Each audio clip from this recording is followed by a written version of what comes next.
Je vais essayer de vous montrer comment aujourd'hui le biomimétisme peut nous aider à revoir un petit peu, à repenser la manière de concevoir et d'innover durablement nos matériaux, nos textiles et la mode en particulier. Alors, c'est pas nouveau le biomimétisme en fait, hein. Il y a déjà Léonard de Vinci qui s'en était inspiré pour développer des concepts divers et variés, assez technologiquement. Peut-être qu'il ne se souciait pas vraiment de développement durable à l'époque, donc ça a un petit peu évolué. Donc il y a plusieurs manières d'imiter la nature en particulier.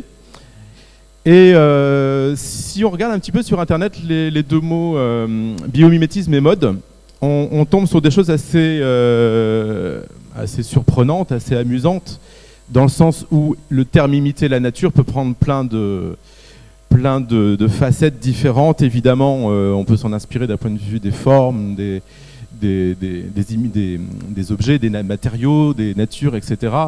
Donc là, on a quelques ouvrages assez jolis, surprenants, y compris techniquement.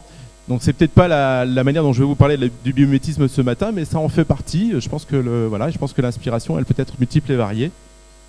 En tout cas, ce sont des magnifiques œuvres qui ont été réalisées. Je vais vous parler un petit peu de ces matériaux que l'on connaît, hein, pour inventorier certains exemples qui sont relativement connus pour certains. Par exemple, aujourd'hui, c'est vrai que c'est très utilisé. La nature nous fait des choses assez magiques, assez simples en apparence, beaucoup plus complexes qu'on le pense à reproduire. Et le textile peut être un moyen, enfin les technologies en fait, de limiter cette nature en particulier. Donc ça c'est un exemple qui est très connu, le velcro, donc l'adhésion repositionnable qui est à mon sens assez intéressante. L'impact environnemental, c'est un élément qui est assez fondamental pour identifier si on imite correctement la nature ou pas. Donc là on voit bien qu'effectivement c'est beaucoup la structure du matériau qui va jouer un rôle sur la propriété finale. Pourquoi faire du biomimétisme aujourd'hui ? Alors effectivement, je vais vous parler d'impact environnemental, mais on a des outils aujourd'hui qui nous permettent d'un peu mieux comprendre comment fonctionne la nature. Et on apprend de plus en plus au niveau de la recherche à travailler en compétences multiples et à collaborer pour essayer de mieux comprendre effectivement cette fameuse nature qui est assez complexe. Alors je vais vous donner quelques exemples, hein, la superhydrophobie, effectivement, que vous connaissez. Je ne vais pas trop détailler, j'ai pas beaucoup de temps. Les combinaisons anti-fouling en particulier et qui évitent les turbulences dans l'eau. Le fil d'araignée qui a fait l'objet de beaucoup d'inspiration. Alors il y a eu beaucoup d'étapes, hein, je ne vais pas les reprendre aujourd'hui. Alors c'est vrai que la nature, le fil d'araignée a pas mal de propriétés. Et c'est souvent des propriétés assez multiples, c'est-à-dire que le fil d'araignée, au départ, il nous intéressait par rapport à ses propriétés de résistance mécanique par rapport à son poids, et c'est biodégradable, en même temps c'est durable. Et en même temps, il y a d'autres propriétés comme la supercontraction, quand elle est humide, elle est beaucoup plus résistante à l'humidité, enfin en étant humide qu'à sec. Voilà, au fond. Donc il y a beaucoup de choses à étudier autour de ça. La nature peut être intéressante aussi, enfin il y a beaucoup de fonctions qui peuvent nous inspirer, y compris pour l'habillement. L'iridescence, c'est un moyen d'apporter de la couleur aux matériaux sans pigment, puisqu'en fait c'est la nanostructure de surface du matériau qui va, par réflexion de la lumière, en fait, produire une couleur en particulier.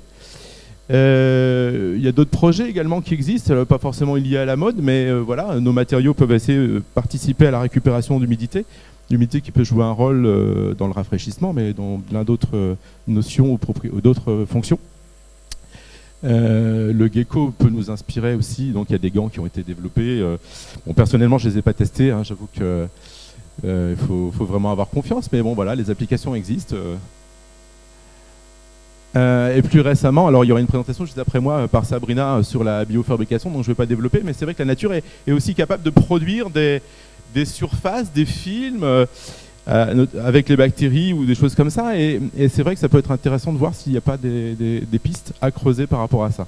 Donc pour information, on a un projet en cours au laboratoire inspiré des travaux de Suzanne Lee, un petit peu aussi des travaux de Sabrina, et on a un stand si vous voulez aller voir des premiers résultats.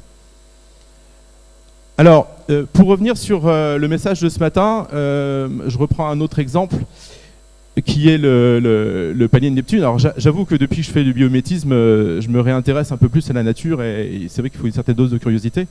C'est impressionnant de voir ce qui peut exister dans la nature, des choses qui sont inexploitées ou très peu étudiées ou très peu observées. Alors moi je suis chercheur, donc forcément je suis curieux par nature.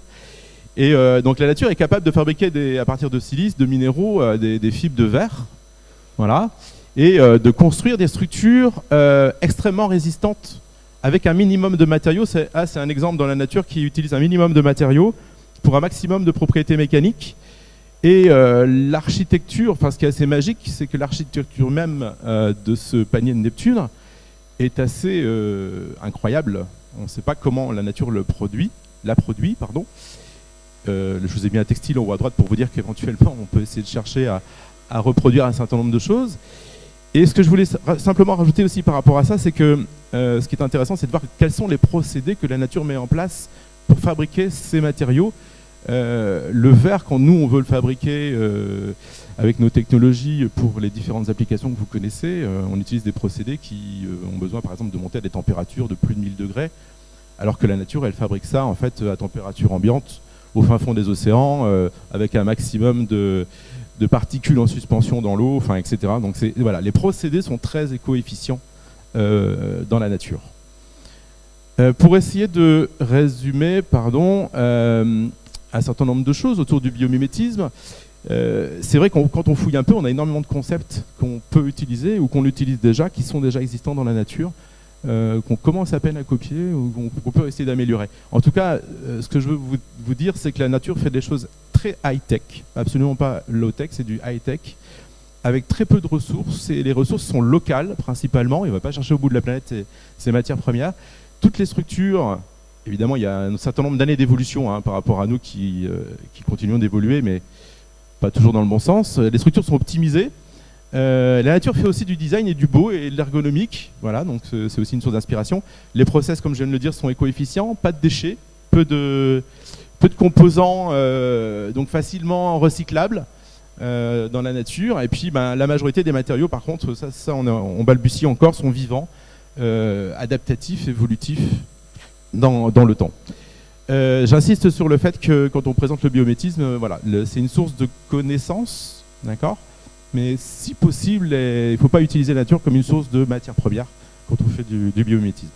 Donc je pense que ça a tout son sens, en particulier aujourd'hui. Un petit rappel aussi sur le fait qu'on peut utiliser les concepts de nature à différentes échelles, au niveau moléculaire. Donc j'ai des collègues qui travaillent sur les enzymes, les protéines en particulier. Au niveau des matériaux, on a la moule produit une colle qui est la meilleure au monde. Enfin, je ne vais pas développer si vous me permettez. Voilà, il y a des surfaces, des nanostructurées en particulier, des formes, des structures complexes, des comportements, des procédés en fait. Il y a des laboratoires qui sont spécialisés dans les procédés biomimés, bio-inspirés. Et évidemment les écosystèmes, ça a son sens aujourd'hui dans notre présentation, pour essayer de comprendre comment fait la nature pour ne pas produire de déchets et comment tout interagit. Voilà, l'usine de la nature, en fait, elle interagit avec toutes les autres usines et est assez efficace. Je vais terminer sur un exemple de développement qu'on a eu au laboratoire, et vous pourrez venir au stand si vous voulez voir comment fonctionne le matériau. C'est un projet qu'on a eu pendant ces 2 dernières années sur la bioluminescence avec des collègues et des étudiants qu'on mobilise pour ces projets qui les passionnent, au passage. On a remporté un concours, un coup de cœur du jury Biomime Expo organisé par le CBIOS en fait, à Senlis l'année dernière. Alors, comment produire de la lumière aujourd'hui dans nos matériaux textiles en particulier? C'est une question qu'on pouvait se poser. Sans électricité, fibre optique, batterie, enfin voilà, tous les procédés qui sont largement employés. Et si on regarde la nature, évidemment, on découvre des choses assez incroyables. Alors, il y a des choses que vous connaissez, comme la luciole. Il y a d'autres espèces animales qui sont moins connues, donc par exemple des larves qui sont avec la lumière qui attirent des proies et qui vont les dévorer. Enfin, je passe évidemment les détails sur les fonctions de la lumière apportée dans la nature. En surface des mers, vous avez du phytoplancton en fait, qui produit la lumière uniquement la nuit. Si vous avez eu la chance d'aller dans certaines zones du monde en fait, et voir ces plages, donc il faut un peu d'oxygène, c'est pour ça que ça se fait sur les bords de mer. Évidemment, dans les grands fonds marins, 80% des animaux produisent de la lumière ou de la fluorescence. Et voilà, on commence à comprendre pourquoi, mais c'est des phénomènes que l'on commence à peine à étudier.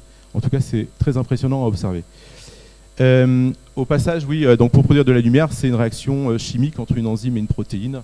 Donc voilà, donc c'est une autre manière de faire de la lumière. Alors nous, dans notre projet, on s'est intéressé à la fluorescence qui est en fait une production de lumière par réaction à une exposition sous une lumière, en particulier à une certaine longueur d'onde. Et donc si le poisson, vous pouvez le voir vous comme ceci, si vous avez la bonne exposition et des filtres jaunes sur vous, vous allez le voir sous cette forme-là. Donc très rapidement, on s'aperçoit que tout l'espace sous-marin est rempli de fluorescence. Évidemment, on ne peut pas l'observer à l'œil nu. Donc les coraux, les poissons en particulier, alors ça produit du jaune, du rouge, du vert, du bleu. Les espèces végétales également sur Terre. On s'aperçoit de plus en plus qu'autour de nous, on a des plantes qui sont biofluorescentes. Au mois de février l'année passée, on a découvert le premier batracien, parce que tous ne le sont pas, hein, qui est fluorescent. Voilà. Et pour arriver à notre projet, en fait, on a associé une protéine fluorescente qui provient d'une méduse, qu'on a greffé sur des bactéries, je fais ça très rapidement, avec un support de culture. Et on a développé des textiles qui étaient capables de générer le développement bactérien. Et à la fin, on a produit voilà, cette fluorescence. Vous pouvez venir la voir en démonstration sur notre stand si vous voulez. Alors les applications, je ne veux pas vous en parler maintenant, on en discutera en aparté si vous voulez.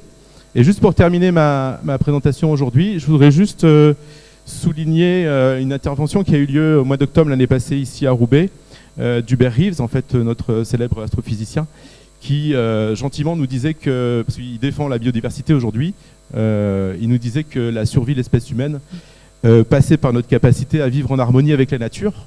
Voilà, donc je pense que nos textiles en feront partie, et en l'occurrence, je pense que la route est encore longue et peut-être pas voilà, un chemin tout tracé.